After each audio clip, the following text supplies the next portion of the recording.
If I were to ask you, how would you like more economic freedom? You would probably yawn and go looking for funny cat videos, wouldn't we all? But before you do that, hang on, just a second. What if instead I was to ask you, how would you like more money in your pocket? I'd have your interest, right? But the reality is, more economic freedom and more money in your pocket are actually pretty much the same thing. And the countries with the greatest economic freedom by far have the greatest wealth per person. The relationship is really clear-cut. There's actually this thing called the Economic Freedom of the World Report, which is a report on the economic freedom of the world. Countries are given a ranking based on 5 things. The smaller their government, the fewer their regulations, the freer they are to trade or not trade as they see fit, the better protected their property rights, and the more sensible their monetary policy, the better their ranking.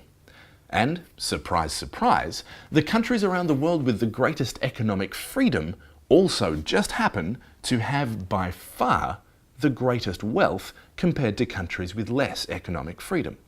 The top 10 freest countries in the world include Hong Kong, Singapore, New Zealand, Switzerland, United Arab Emirates, Mauritius, Finland, Bahrain, Canada and Australia, which, if you look at the list, also tend to be very wealthy countries.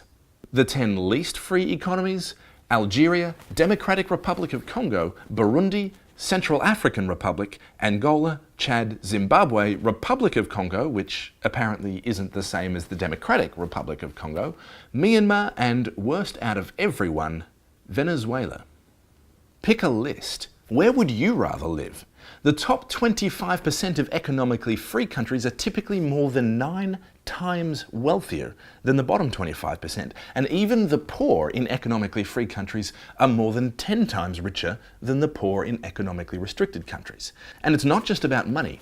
Everything from poverty to civil rights, women's rights, and even life expectancy are much, much better in countries that have greater economic freedom. What's pretty clear from this report is that if you want a better, richer future, you need more economic freedom. In this year's report, Australia is ranked 10th in the world for economic freedom, which is pretty good, and helps to explain why we are one of the world's wealthiest countries. But here's the bad news. Last year, we were ranked 5th in the world. We've slipped 5 places in the economic freedom rankings in 1 year. Why? Well, the report blames too much government, too much regulation, and bad monetary policy. That might all sound a bit highfalutin and abstract, but what it means is that the outlook for Australia is looking worse now than it was just 1 year ago, and you can expect it to get harder to make ends meet and to stay on top of your bills. So, what can we do about it? Well, it's pretty simple, really. Economic freedom is just another way of saying low taxes, low regulation, secure property rights, the freedom to trade or not trade as you see fit, and sensible monetary policy. These are the sorts of things that we need to see in Australia going forward. Because if the Australian government allows Australia to become more economically free, then as a consequence, we'll become more prosperous. And that means more money in your pocket.